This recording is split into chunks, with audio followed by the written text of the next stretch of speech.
do the, I'm going to call the meeting to order, actually.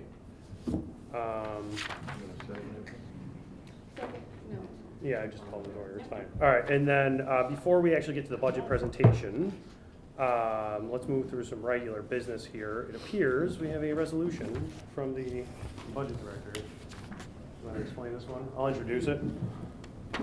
For URA insurance software, Placer AI. It's to purchase location intelligence analytics software. All right. Second. Move it. I will. I'll second. All right. Any opposed?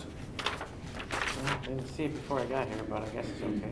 All right. Yeah, it's URA. It's how we do all of our traffic counts for our business development stuff. All right. Unless I figure we can even introduce it next meeting. Okay. Other one. All right, is there any other pieces? We're good. All right, cool. All right, so just for everyone who's here, press, etc., the actual budget itself was introduced and laid on the table last Friday. It's due just procedurally the first Monday of February to the Board of E&A, given that I go to NICOM every year. NICOM's on that Monday. I typically present the budget to E&A the Friday before it's due, and then go to NICOM and come back and actually deliver the budget address, if you will, today, a week later after the Board of E&A has had time to digest the budget. With that, I will start the budget address. So welcome and thank you for everyone who's here to see this. And if the internet's back up, whether it's now or later, thank you to anyone who's watching this online. So I'd like to also thank, before I start, the budget director, Elmir Keltek, not only throughout what he does for the year, but obviously an integral part in this budget process, a lot of the different analytics, analysis, and composure of the entire actual budget itself. He also, with the help of the engineering department, prints the budget and assembles those books you have. It's a lot of paperwork. It is. All right, so with that, I will begin. This does not work, so I'll just use my space bar. Boom. All right, so just the agenda for this year's presentation. Composing this year's budget, I'm going to explain really the thought process of what went into building this year's budget.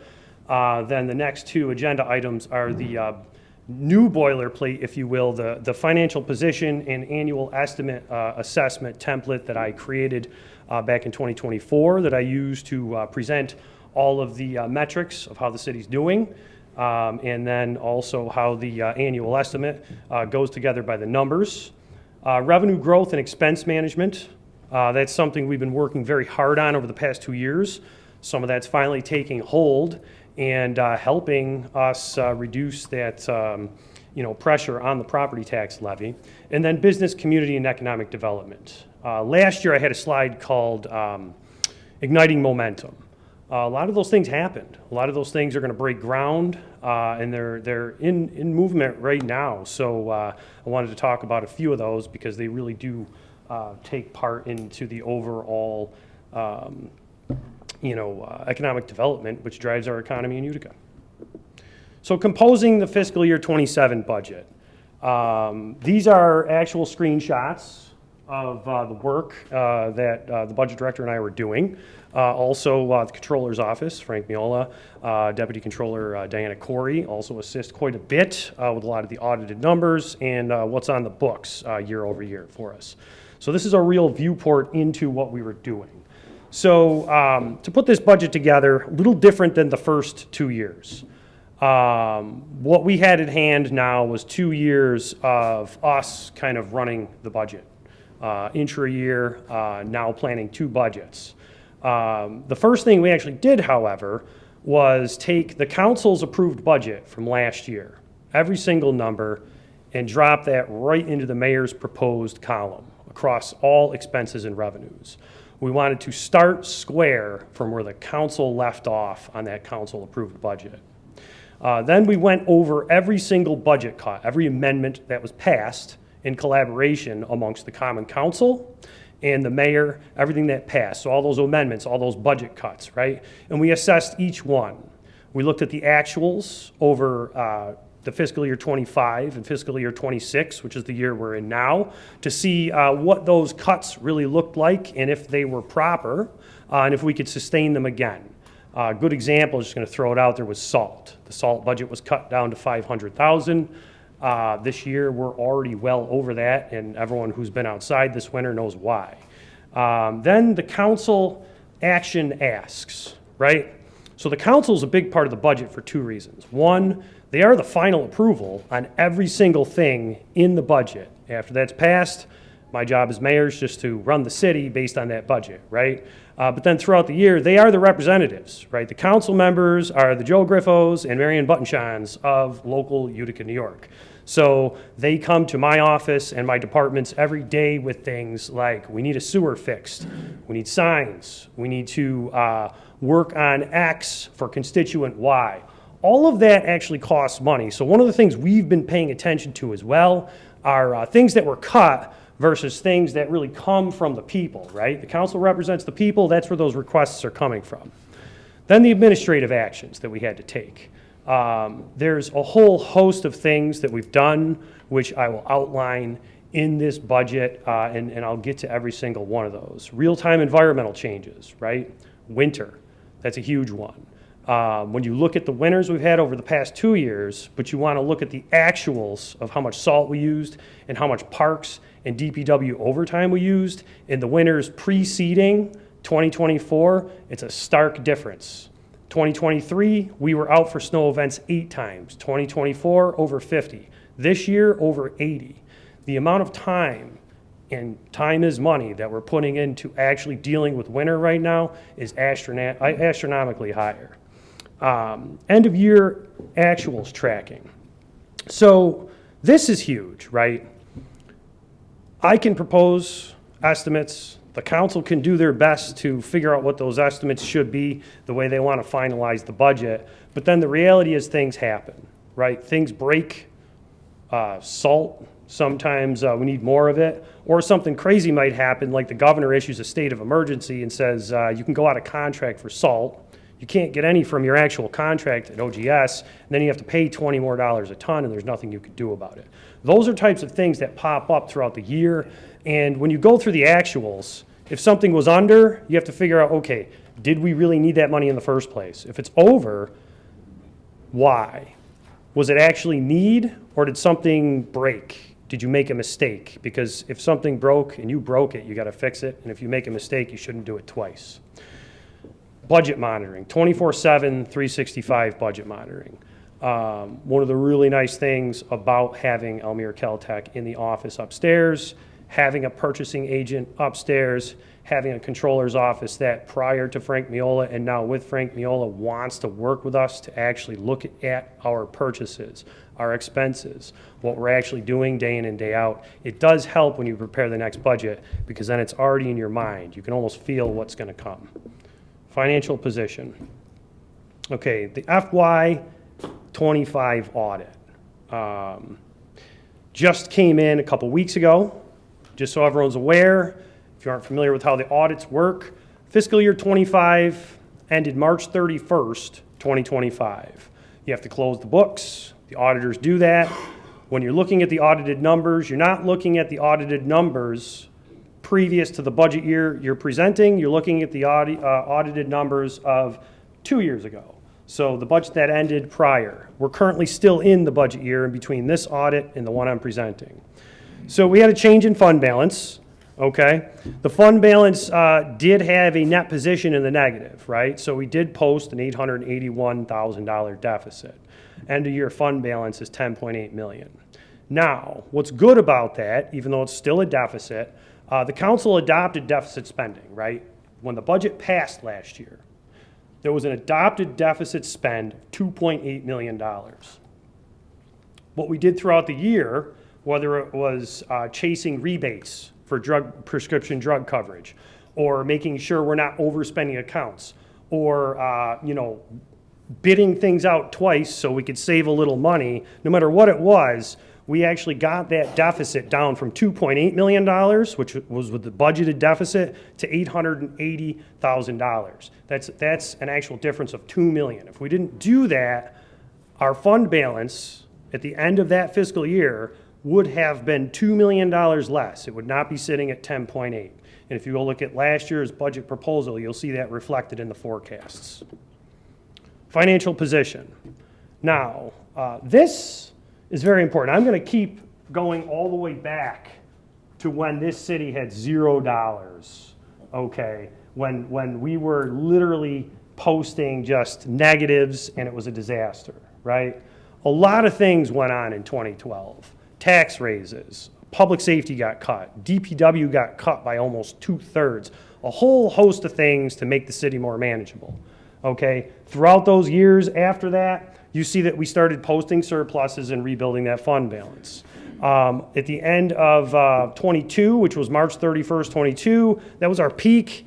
Then shortly thereafter, we were in deficit territory. We posted a $1.3 million deficit at the end of 23, fiscal year 23.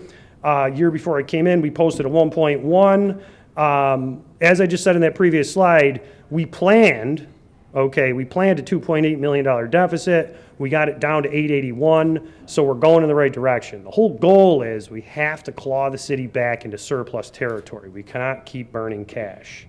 That's what this slide's about. Our actual projected close, okay? So if you go through this, what you see, sorry I'm straying from the podium, but you see actuals, okay, leading up to the last year that we're in right now. We don't know where we're going to close, but if you notice, it's starting to taper off and starting to level until you get to that last mark. That last mark is just like the year we just talked about in the audit. Okay, the approved deficit spending is it's actually over 4 million. Okay, we're hoping to get that down to say 1 million, right? We do that, that means more money remains in the fund balance and we can keep recovering while also not having astronomical tax increases. Okay, this really tells that story, right? Fiscal year 21-22, 14 million. That was March 31, 2022. We had 14.1. March 31, 23, 12.8. March 31, 24, 11.7. End of the audited year, my first administrative budget, 10.8. We're slowing the burn rate, but the reality is if we don't keep doing better and we don't keep reducing our reliance on fund balance, we won't get to the point of posting surpluses again. Even if it's a simple $100,000 or $200,000 surplus, we have to get there so we can turn the ship around. Annual estimate, the budget analysis, the year-over-year expenses, and the tax levy and cap. I'm not just going to talk about the tax levy this year. I'm going to also talk about the tax cap, explain how the formula works, how it plays into how we think about our forward look at what we have to do next year and assess what we did last year. So the budget by the numbers, fairly simple. I do this every year so that if people look at this presentation, they can see it. Rather than just having the simple pie chart, I do break it out by cost center. The budget's up by just over like 1.7 million this year over last year. I'll show the actual spending increases and what they're connected to, but this breaks it out. So you could see, last year, I think this year is going to be a little nicer, right? We're going to go back and forth. We're going to talk about what to do with the budget. I'm presenting a tax rise that's much less than the tax cap. Effectively, we're not going to have to deal with this as much. But last year, for example, this was useful because we wanted to cut departments, right? And if you cut 10% of the controller's department or 10% of the assessor's department, you could see how much, there's so little to cut, right? If there's 4 people working in this department, where are you going to go? So if you want to reduce the size of government, if you want to make government more efficient, you also have to look at what was already cut and who's already operating with a one-person department or bare bones equipment, for example. Budget history and proposed expense. There is something I do want to point out in this chart. You'll see in the last tick there, you see the 93 million, okay? Now, the difference between the darker and the lighter bar is the approved budget versus the actual revised budget. The revised budget is the actual operational expenses, the revenue and expenses that sit in that book after you say mid-year find out, hey, the county, for example, last year they did this in June, is going to fund, say, the MCAT, 2 MCAT officers, right? That was a $330,000 increase in both the budget and the revenue lines. We brought that in. All those types of things actually increase the actual revised budget. That's the lighter bar. The key is what we're trying to do is bring the actual budgeted expense closer, okay, every year to that actual revised budget. That way we can get better at predicting. You'll see a couple years prior, there was a $6 million difference between what was adopted and what was spent. Part of that was overspending, but it was only a smidge. It was actually just the fact that a lot of things were underestimated and revenues were brought in mid-year. So, year-over-year increases. State retirement. I'm going to buzz through these. Something to note, though, we did have to budget last year, that second to last bar, for $12.9 million for the state retirement. You budget for what the state asks for. Okay, when the state actually sent us our bill a month ago for this year, they sent us a bill for 11.3. So I could have said 11.3, and now this year they're asking for 13.4, and made that look like an increase of 1.7. But the reality is we budgeted last year for 12.9, almost 13, and based on their estimate this year, we only have to budget for $500K more. Healthcare. Again, part of this actually is that our prescription drug cost has come down purely because of use. I have to say this isn't necessarily all due to the management of our healthcare. We have had a lot more wellness fairs. We have increased gym membership for our employees, and we also have a lot more communications with our employees, so they do make that choice of, hey, should I go to the primary versus the emergency room, which does bring down our overall cost. But I have to say that, it's just people literally for the last year were a little bit more healthy, so we did pretty good, and our estimates are only to increase about $600,000. Safer grant funding. This is a new cost because years back, 3 years ago, the Common Council approved, and it was approved by the administration and everything, that we would hire 8 firemen, and for 3 years they would be fully funded by a Safer grant. We have to pay for them now. That Safer grant runs out about 2 quarters into this fiscal year that I'm proposing right now, so that will add an increase of $474,000 to the budget. This one's a good one, right? Debt service. I do have a slide further in the presentation to talk about what we've been doing with debt service and management, but when I came in, the idea was to try and keep debt service flat. And then when you pay that car off, you can buy another car because you got the payment free. I know that's a real simple way to look at it, but it's also a simple way to figure out how to not keep having your debt grow, right? Sometimes you need things, like this year, we definitely need to bond for, which I've been after you for this one, the police vehicles, right? But effectively, by really restricting what we've been borrowing and doing things like buying pre-owned vehicles, for example, with reserves, we've been able to watch that debt service come down a little, and actually this year it contributes to a $400,000 savings in this year's budget. Sales tax revenue. I basically just have this up here. It's been updated. It's pretty flat. Sales tax is a bit concerning. We're dealing with something with the state, between the state controller's office and the county right now. Unless you have an update, I'd love to have, but I feel like it's not. We're still waiting for a considerable amount of our sales tax to come in. According to the county and state, it's supposed to be only marginally less than what they were projecting. But unfortunately right now, what's it about, like 800, 900 grand?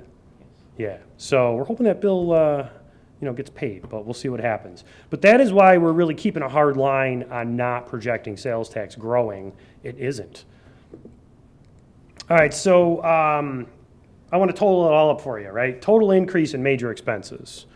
Now, if you remember, in 2024, I had to present a budget that had $7 million in year-over-year increases. last year's budget had $4.9 million of year-over-year increases. Now, part of this is because we do have a couple open contracts, and those contracts will effectively not get a raise until those contracts are settled, for example. So there are a couple zeros as far as payroll increases in this year's budget. But overall, it's because we finally started accounting for the expenses we refused to account for before in the form of what the council was doing with their cuts and their shifts in the budget lines. What we all worked on, which was a balance between fund balance use and tax increases over the last year. But this year it's $2 million, okay? And that is accounted for purely in healthcare, state retirement, debt service, which is actually a decrease, right? I wanted to throw that in there. That was a savings. Safer funding and safer funds end, $474K increase. And then we also, in our contingency line, budgeted for some of those contracts settling. We aren't budgeting for the amount that people would want to see in a contract.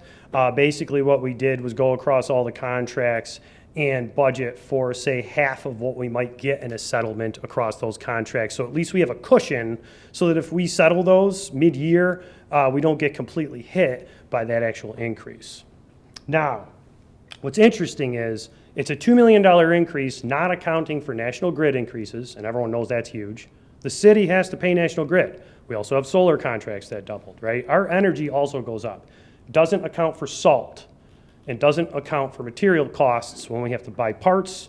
We have to buy construction materials for actually renovating or building things in the parks, et cetera. Now, we're accounting for it in the budget, but my point is those things are not in that raw major expense $2 million increase. So the real increase is a little bit more. Tax rate breakdown. Okay, so I'm going to go through this and explain this. I had that year-over-year increase slide previous to this for a very specific reason. I'm going to jump down to mandated expense increases, right? $2 million. Not accounting for energy costs, things like salt, or raw materials to build or reconstruct things in the city. $2 million. The levy increase, the 2.9% that was in the news, accounts for 1.9 million. So if people want to know where the money is going, an increase of 1.9 million is less than 2 million, and we're still not accounting for National Grid, salt, or material costs that we need every single day in this city. Okay, so now I'm going to go through it. Tax rate breakdown, 92 cents per thousand of assessed value, okay? It equates to a 2.9% increase. It is below the Northeast CPI, which is 3.3 this year. It's also 3.9% less than the tax cap. Now, if you remember over the last 2 years, everyone was losing their minds over the fact that the proposal was above the tax cap. This year, we're coming in at 3.9% less than that tax cap. That equates to an average residential increase of $50 per year. $50 per year. And that's what that most likely will be in a lot of those houses that are getting rented across the whole city. So if your landlords are saying your rent is going up $200 a month because of the taxes, remember you could show them $50 a year. Okay, that's a very important thing to know. Again, why? Health insurance continues to climb. Retirement contributions continue to climb. And we obviously in this year need a buffer against when we do settle contracts. Now, in with this budget estimate, what you'll see if you go through the revenue lines for the reserve use, I've once again proposed reduction in the deficit spending. We have to continue to reduce our reliance on the reserves because if we don't, they'll evaporate at some point and then we'll be in trouble again. All right, so the allowable growth limit, otherwise known as the tax cap. I want to talk about this for a little bit because 10 years ago when I started working with this formula, I thought it was insane too. When we calculated it this year, the tax cap was 6.8%. So we really started diving into the numbers, right? And the reality is the state calls it an allowable growth for a reason. So 2% is kind of there like if nothing changed, the state doesn't want to see a municipality increasing taxes if your expenses didn't go up more than 2%, because that would be arbitrary. That was the purpose and intent of that law. However, the formula does this, okay? It's an allowable growth limit because if you're posting surpluses year over year, right? Why would you raise taxes year over year, like 3%, 4%, 5%? You have surpluses. That means it's arbitrary. What are you doing with the money? You just throwing it in the bank? Why are you doing that? Now, some might want to see that money go into reserves or a capital fund or something like that to maintain streets. However, what the state does is say, if you're posting surpluses, your tax cap for that next year is most likely going to be less than 2% because you don't need it. However, what we've learned, okay, is that formula also accounts for the inverse of that. If you're posting large deficits and you're burning through your cash reserves, the formula does the opposite and say, hey, within reason, we're not going to let you beat the people up, but within reason, we'll propose that allowable growth limit, the tax cap. This year, that tax cap actually is 6.8%. That's why it's so high, right? Because we've been posting deficits. It's real. Those are audited numbers. That is the state controller's office providing the information to both calculate that and verify that information. So why is the proposed rate 2.9 so far below the cap? I'm going to get into that because we did generate different revenue sources. We figured out how to bring debt service down, and we've been doing other things to contribute to the fact that we don't have to do that. Now, call me crazy. We're still appropriating $2 million of fund balance in here. Technically, the council, if they wanted to, could raise those taxes a little bit, still stay below the cap, and use less of those reserves. I'm just throwing that out there. You good? All right. Yeah. Yeah, I got to have a little comedy in here, right? Yeah, so. We appreciate it. Yeah. All right, so revenue growth and expense management. This is kind of important because this is like the hard work we've been doing, right? Day in and day out, we're trying to figure out how to not spend money we think we have to spend, right? Or figure out how to bring more revenue in through either due diligence, et cetera. So the first thing I'm going to talk about is the valuation increase. Now, we did have a valuation increase of $15 million. Now, it wasn't necessarily over the last year and a half because of major developments. It was literally through due diligence. Elmira and I were going through a lot of the pilots and a lot of the exemptions with the controller's office over the years. And then we also appointed a new interim controller, Dave Williams, who was with us prior, assessor, thank you, who has been going through a backlog of building permits that were never acted on. So you do a $20 million redevelopment on a property that was worth $300,000 prior. Building permit never gets followed up on, that never gets reassessed. So now there's buildings worth $20 million assessed for the same amount of money as my house. So they're paying the same amount of taxes. That's not how that's supposed to work. So we've been basically moving through those things in a very tactful way, right? Because sometimes that news doesn't exactly come easy, and moving through the books on that. Pilots. A lot of pilots do come off of payment in lieu of taxes program, and they're added back to the valuation, again, through due diligence of making sure you go through the right paperworks and follow through with that process. And then exemptions. There's a lot of exemptions out there that either have expired and we just never called them on it, or they expired and they just forgot and never came in. So those things, basically, and there's a couple things that were not on the tax rolls that were absolutely for profit that we went and found and tactfully put them on the tax rolls. That equated to a $500,000 increase in this year's levy, the revenue into the levy. So again, that's why some of these things you can increase taxes this year less than the amount of expenses growing because we're doing other things to put money into that revenue source. Assessor's office is key. The boring stuff is important. This is proof of that. You walked in just at the right time, Mr. Williams. Yeah. All right, so occupancy tax. Made a nice little graphic here. I know there was a lot of discussion on this prior, but as you can see, there's a tourism building right there. All these people come here and do a bunch of stuff and stay in hotels, and the people that are here based on tourism are funding the bed tax. The bed tax is then trickling down into the Department of Public Works and Parks Maintenance to fund those types of operations. So it's estimated through basically, the budget director and I estimated that through the controller's estimate, the county's estimate, and then direct book work we did to look at actual bookings for 5 quarters going backwards. We're estimating we're going to bring in $650,000 this year in revenue from the occupancy tax. The key is... Did you already figure that into into his budget lines? This one, yeah. His budget lines? Well, you're talking about putting It's in his budget. DPW. Yeah, no, yeah. Oh, his. So it's not direct, right? That's what I want to explain. One truck. The way it's collected is you collect occupancy tax. It goes into, just by way of how the law functions, into the quote, general fund. It's not in, yeah, exactly, we went through that. But the reality is this, right? It lowers the property tax burden across all properties, including hotels and motels and everyone, because that now goes into our overall revenue and lowers for everyone the amount of property tax we need. The other thing is this 3%. Like, we don't have to go back and raise it again. If the economy grows and just prices inflate because of general inflation 10 years from now, that is going to be more money because it's a percentage of the revenue, right? And then I just want to note that previous to the occupancy tax, right, residents and property owners literally bore the brunt of all of our tourism events. I can't tell you how many people, even if they're appreciative of the Boilermaker, say, you know, it's surprising though, because the city does all this work for the Boilermaker, and it's a giant tourism event.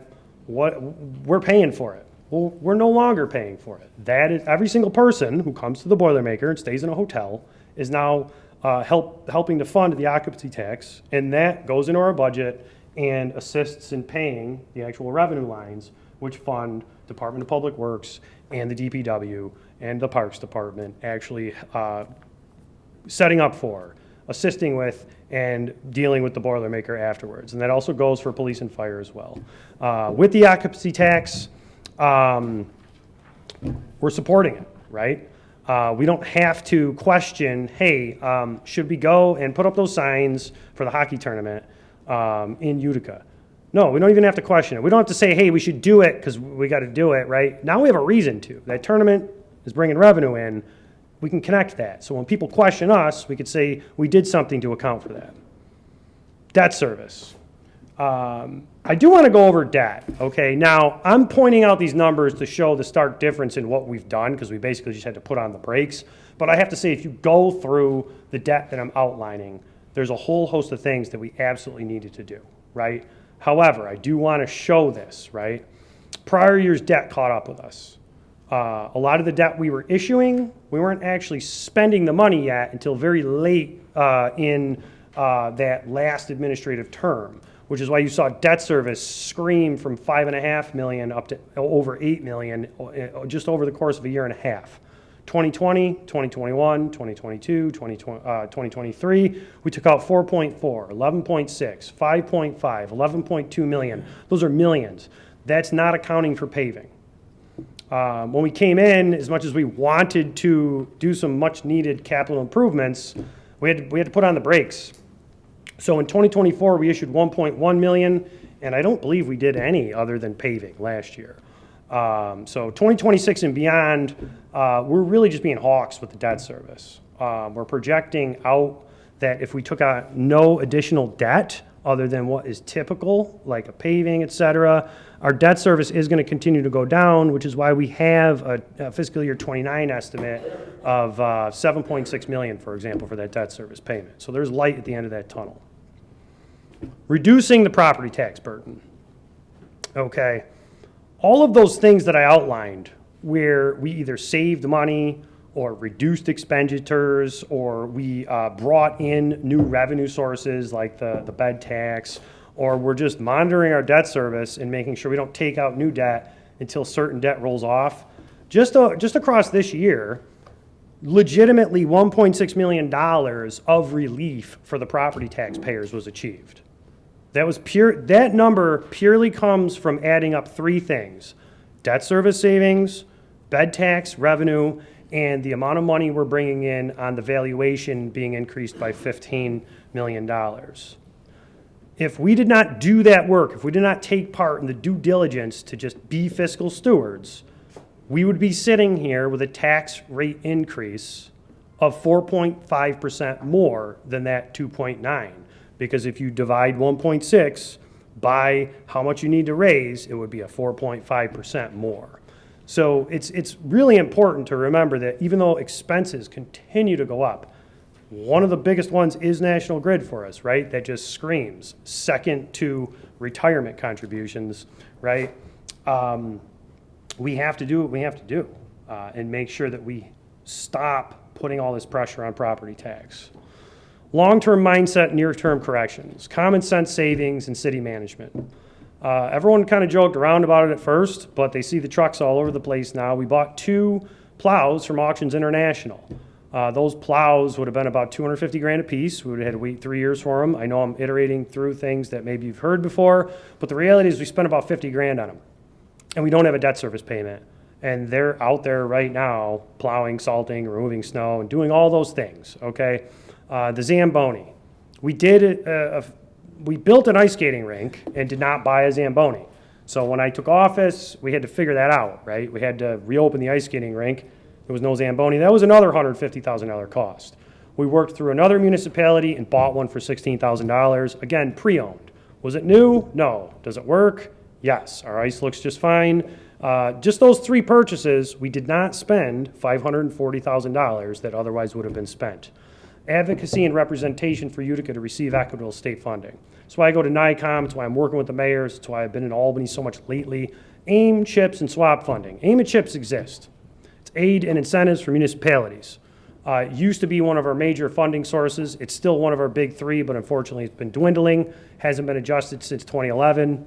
Currently, the city receives $16.1 million from the state. That is our income tax and our sales tax that we pay to the state flowing to Albany, being redistributed back to our taxpayers. Equitable sharing would be seeing that funding grow with either the state budget or at least inflation. Okay, if you inflation adjust AIM, you see it in our budget, it's $16.1 million right now. If you inflation adjust it to now, that would be $23 million. That would solve a lot of problems in the city of Utica right now. Not one-off problems, year-over-year problems to stabilize this city structurally, operationally, right? If AIM funding grew with the state budget, it would increase by 92%. The state budget in 2011 was $135 billion. Actually, no, I think it was 132.5, right, billion. Last year, $254 billion. If AIM funding simply just grew with the state budget, which actually makes perfect sense because it's a percentage of the state budget being redistributed back to municipalities, that line would be 30 million. Now, if it was, we'd have a lot less pressure on the property taxpayers. That's why I'm out there trying to fix that problem. Not just for us, for every single mayor across the state. CHIPS funding, our paving. We actually did do a lot of advocacy for this last year. We saw an increase in CHIPS funding, which is why we saw an increase in the agility to pave some different streets. Instead of just doing mill and fill, we were able to do repairs and mill and fill in certain places and then put more of our own money towards general reconstruction. It's part of the reason that Shaw Street project finally happened after 10 years, right? SWAP funding. SWAP funding is a bill that is actually not passed yet. There's funding for sewers, right? The way CHIPS works is we get an allotment for CHIPS, and because we know our roads, we could just go out and pave the roads we need with that CHIPS money. They trust us. What we're trying to do with the state legislature is say, you know, we know our sewers too. We have our own sewer department.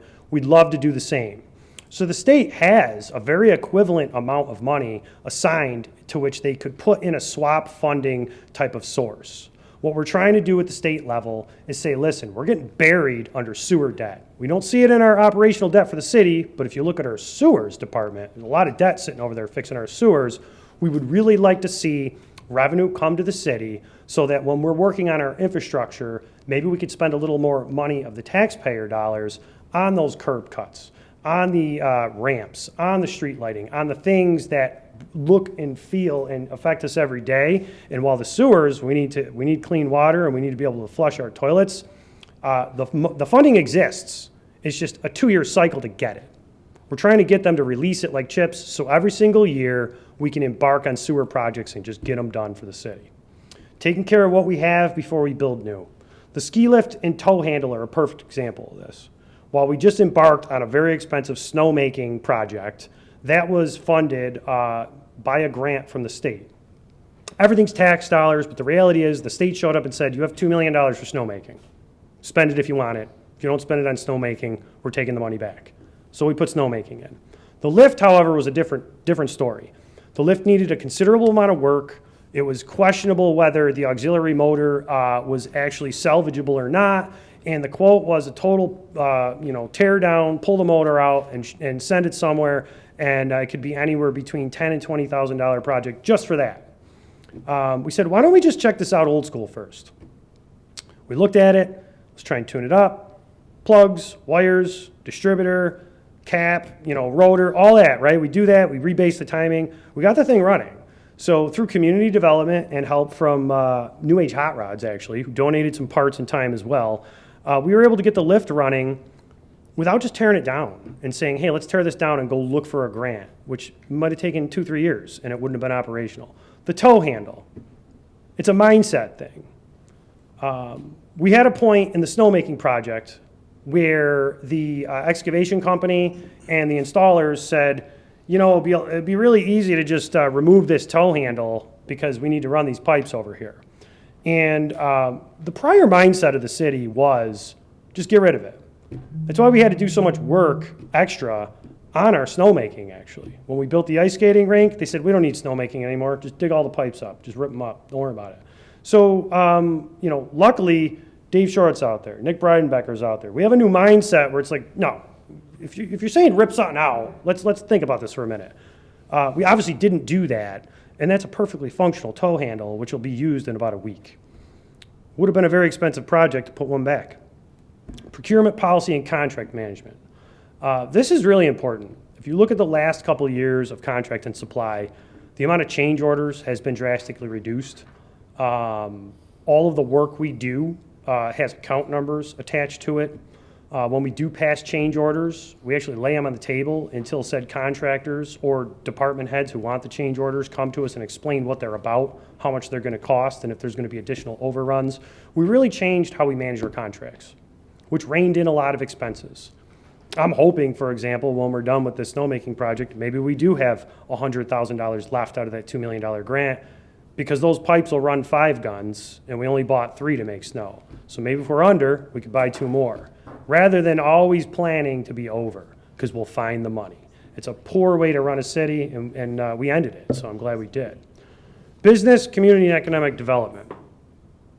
I want to just talk about this, even though it's more of kind of like a state of city type of thing, because all of the work we're doing for economic development, community development, business development leads to a stronger economy. Stronger economy leads to more redevelopment, greater tax base. When the tax base grows, more money comes into the revenue lines. More money comes in, the property taxpayers that are already here have to pay less tax, or their increases are minimized, right? So, business and economic development. We've had an insanely busy year. I need to zoom in on this because it's big. It's a big one, right? So Oneida Square Arts District. We spent a lot of time figuring out what we can do there, cataloging the businesses that are there. We worked on a proposal with developers for the Achieve grant this year, which was awarded to the 6-county region. The largest anchor project award was the Nexus neighborhood. That was a direct result of our economic development team working with partners to provide the technical assistance to write that grant. Multiple community meetings. We redefined our uptown as our second downtown, and we applied for a New York Forward grant. We worked with Varick Street, had multiple meetings, and were able to turn the Varick Street business development deck into a DRI proposal. There's so many things that we did here. Redefining our gateway district in West Utica, Oriskany Street. The list goes on, but these things are actually starting to add up into awards. So, Varick Street. That one started with community meetings. Chamber of Commerce, then we met with the business owners, and then we actually created a business development deck for Varick Street. That then was, okay, so for example, you see this little chart right there? A lot of that data comes from Placer AI. That's why we just did that transfer. We're building business development decks for all these different districts now where all of the zoning is defined in a PowerPoint deck. All the property owners, all the neighboring businesses, all the businesses that are currently open, all of the buildings that are primed for actual redevelopment, but most importantly, We're keeping track in real time of the visitorship of those districts, what's going on in those districts, so we're ready. Now, we turned that into a downtown revitalization proposal for the greater brewery district. That goes all the way from the end of Erie Street, all the way to the bridge before the hospital, and ducks into that brewery district neighborhood of West Utica, because a lot of that proposal, believe it or not, was residential development. We're not just concentrating on commercial.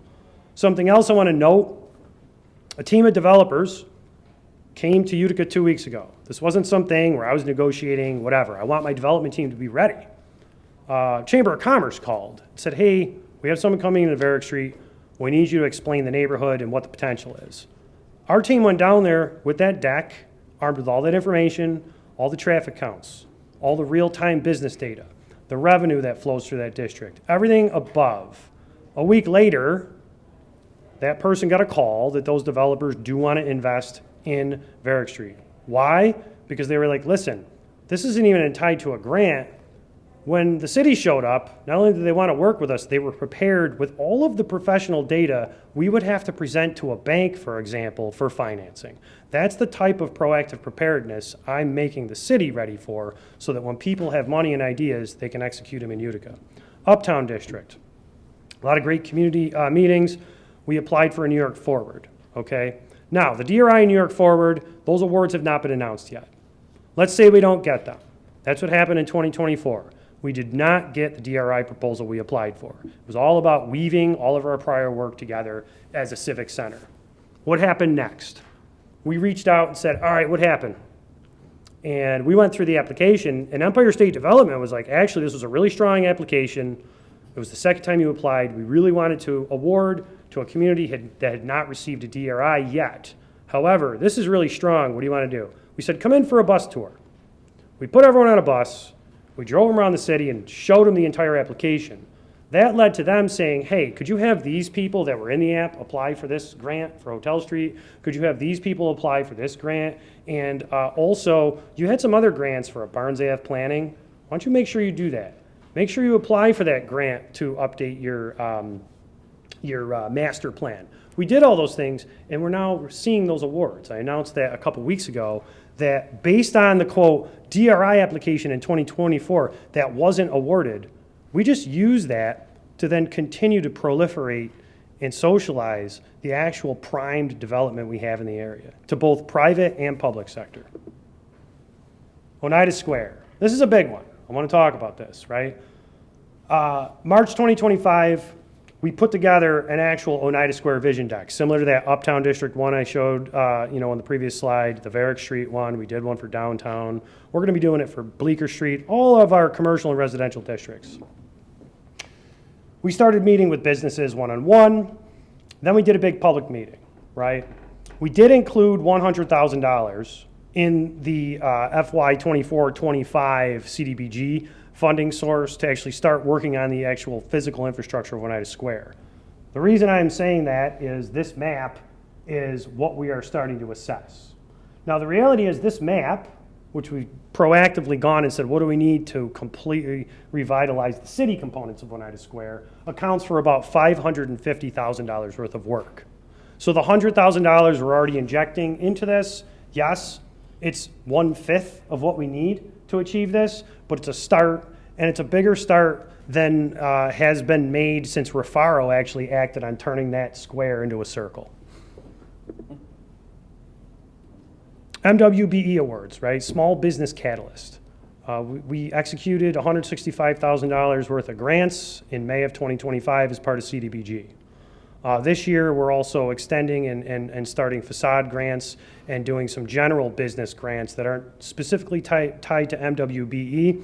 But last year, we wanted to make sure that what we did was see some of those grants go to all kinds of different parts of the community where we saw a lot of bootstrapping, especially in the case of minority and women-owned business development areas. So we made a whole host of awards, and it was really cool because it was awarded all over the place. One of them's on Lower South Street. One of them was in Oneida Square.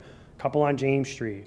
One of them in South Utica. Roosters was one of them for a new sign. That was North Genesee Street. It really did end up covering the whole city, but also focused on a lot of the districts we wanted to see. Harbor Point, decades in the making. Now, this is a slide people could read after if you'd like. I do want to say that's a real picture of Harbor Point last summer. Albany Symphony performed on the harbor. Go back to the early 90s. The city did kind of a launch event with the Symphony Pops and a couple of rock bands saying this might happen someday. Decades later, it did. This was something that spanned multiple administrations, but I kind of want to talk about one of the roadblocks we had to deal with. When I came into office, the Harbor Point Local Development Corporation, unfortunately, was in default on a loan. They still owed $2 million on said loan, and it was hindering them from getting any other loan, including loans that would back reimbursable grants to continue work on the harbor. So everything was stalled. The city was also making interest payments on behalf of the harbor, which I was informed was not legal. So I said, all right, well, let's stop doing that, right? So we stopped paying those interest payments, but now the bank was very aggravated because now they weren't getting any money. Complete default. What I'm glad to say is that through a lot of work with the banks involved, another local bank involved, multiple different actors who are investing in the harbor so that we can move projects along, we were able to restructure the loan with another bank. We were able to convince the bank that after all this time of paying interest, if we pay you a lump sum, can we please pay this loan off and restructure in good standing? Now, the difference is we did restructure that, but the amount of money it is now restructured for is actually less than the amount of money for the properties that are about to be sold this spring on the groundbreaking we should see on this facility here, which is the 1933 building, and then a complex of restaurants and apartments, which is now going to be on that vacant lot that is actually covered in stone. So that's going to be a huge development. So the harbor is going to see a lot. 2 more hotels, townhouses, restaurants, and apartments, all within the next 2 years. The city's also acting on quite a few things. We're going to act on the parking lot. We're going to be doing the Loop the Harbor Bridge pre-construction work. We're going to be finalizing the trails that loop the harbor that will go up to that bridge. We're also installing the boat launch. So there's going to be quite a bit of activity on the harbor. I'm pretty pumped because it's another one of those assets where I can go to the Utica Public Schools, for example, and say, hey, do you want to have a rowing team? Because that's something that really kind of puts students in a different, it gives our students something that Ivy League schools would be looking for, right? We could do that right in our own harbor, for example. They do it at Bellamy in Rome, Hamilton College, some other schools. We could be doing that right in our own backyard for Utica schools. Neighborhood redevelopment. I'm going to talk specifically about parks. This is one of those things we kind of set our sights on, and it's already starting to work. We applied for a $1 million grant from the New York State Municipal Parks and Recreational Grant Program, and I'm pleased to announce that we're going to be breaking ground on the rehabilitation of Pixley Park next to Donovan Middle School. You can see it. There's a couple inset pictures here. The park is quite decrepit. The basketball courts are basically no longer basketball courts. There is zero ADA compliance, and it's just not a place where you would necessarily want to take your kids. It's been ignored for quite some time, and we are completely rebuilding that park. We have 3 more parks to go, actually, that we're going to announce over the next couple weeks in West Utica as well. Through some audits and bookkeeping in CDBG, we did locate funding from CDBG CV accounts, CV standing for COVID. That funding would have to be spent by this June, and it would have to be spent in the CDBG district. So my team came to me and said, what do you want to do with this? I said, let's rebuild more parks in neighborhoods who have parks that are, like full of rusty swings. So we're going to do 3 more, and we're going to be announcing them. Last and not least, Vail by Alice, the awakening of a regional gem. This has been a passion project for me that I truly believe is going to change how people view Utica, New York as a destination, as someplace you want to live. Proctor Ski Club right now, for example, paying a lot of money to go to Woods Valley. In Rome, the Proctor Ski Club could be going to our own ski hill. When I talked to Aaron Hamlin this summer, when we had our little luge event next door, I said, if for some crazy reason we get a ski hill running again and we have snowmaking, what's the chance you could do some little luge trainings and events for kids at our hill. She was like, oh my gosh, that would be great. Like all of this potential in the winter has been there, but all of this potential in the summer also has been. So just like my personal experience with the hill. As a kid, I remember tobogganing there, sledding, doing all that stuff everyone remembers, right? At that time, the ski hill wasn't operating, but everyone was there. Tennis, one of my weirdest memories was when you took tennis lessons, they used to make you run up the ski hill next to the chairlift. That was part of your tennis lessons. I can't imagine that they do that to kids nowadays. In the 2000s, we were snowboarding, skiing, using the driving range. I was elected council president in 2016. I sat down with Dave Short at that time, and actually Dan, who's still working at the ski hill right now, and said, you know, this could be a 12-month facility. We could put bike hooks on these chairs. We could be running the lift 12 months a year. While it didn't happen through my 8 years of being council president, I never let it go, and I kept kind of refining the idea. Dave and I would meet on it every once in a while with the parks guys and really just talk about it, see how it would work. We saw the hill open again in 2019 for a short bit. That was fun. Lift was operating. Shortly after that, though, we lost our DOL certificate to operate the lift because while it worked, our auxiliary motor would no longer move 11,000 pounds. 2023, it was, I don't know, March or April. I did a walkthrough and someone videotaped me and put it on YouTube just talking about the potential of the hill. The fact that it could be a ski facility again. We could be opening it 12 months a year for downhill mountain biking. But even past downhill mountain biking, just people want to take the lift to the top of the hill and hike through our parks. Or take a road bike, if you can't downhill mountain bike, and get off the Eagle and then ride through those switchbacks, through the golf course, and then back down to where you parked your car at the chalet. We have a gem with so much potential that spans so much more than just skiing and snowboarding. We literally have been selling ourselves short. So in 2024, when I came into office, I started creating an action plan to methodically redevelop the site. And I don't mean redevelop it like start dumping piles of money into it. The other thing I wanted to mention, months after I did that video, that walkthrough, started talking about it, Speaker of the House and Marion Buttonshawn were here. Marion Buttonshawn literally brought $2 million back to us and said, hey, snowmaking, go for it. 2024, we had an action plan.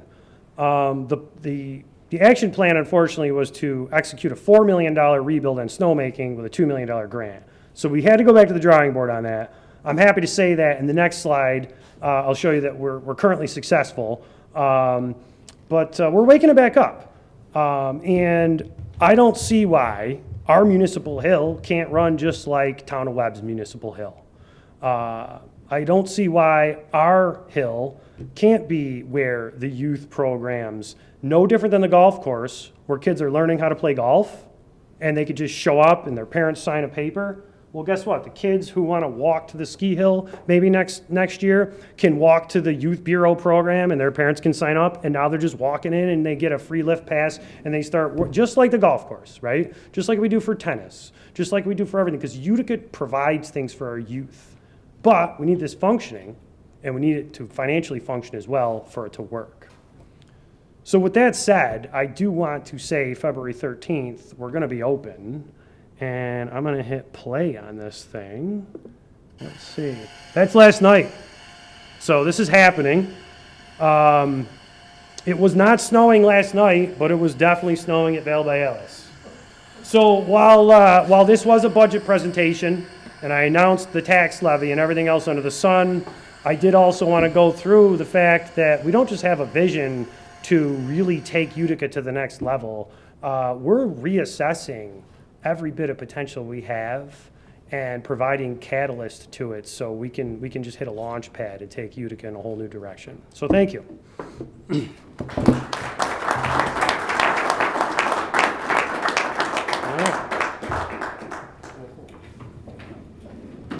All right. Thank you for listening to that, because it was lengthy, but I like going through it. All right, thank you. The budget can be provided electronically for now. The reason there's only books for E&A is that there'll probably be some changes, so we're not going to print 1,000 books and reprint them in 2 weeks. So E&A has the books now, and it's electronic. Do you want to introduce these and at least lay them on the table? Yeah. Okay. Just introduce resolution 102. What are we doing?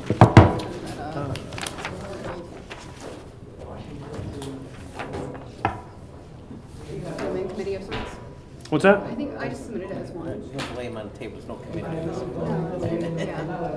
Yes, I just submitted them as one, so according to the CVIU, the all items, it was 2.9% in December 2024, 2.7% in December 2025, so rolling over, that means elected officials see the 5.6% increase. Okay. I did it to reflect the table of organization for that. All right, well, I'll, I guess, second it and make the motion to just lay it on the table. Okay? All right, so they're on the table. The other thing I do want to state, we don't have it calculated yet. We could vote on the budget as early as next Thursday, the next meeting. So if we have anything, let's just start emailing each other, right? But Almir and I will have something because we did settle a contract. It was voted on this morning, so it is final. So we know the amounts. Nothing will change the levy because we did account for it because we figured it was going to settle after the budget was passed. It just happened now. So we are going to propose that that contingency line be reduced and the Teamsters union members' wage lines where they're all listed, we're going to have to increase them by the amount. But it won't change the overall revenues and expenses. We'll just rebalance it. Well done. Motion to close. All right. Second. Cool. Thank you. Well done.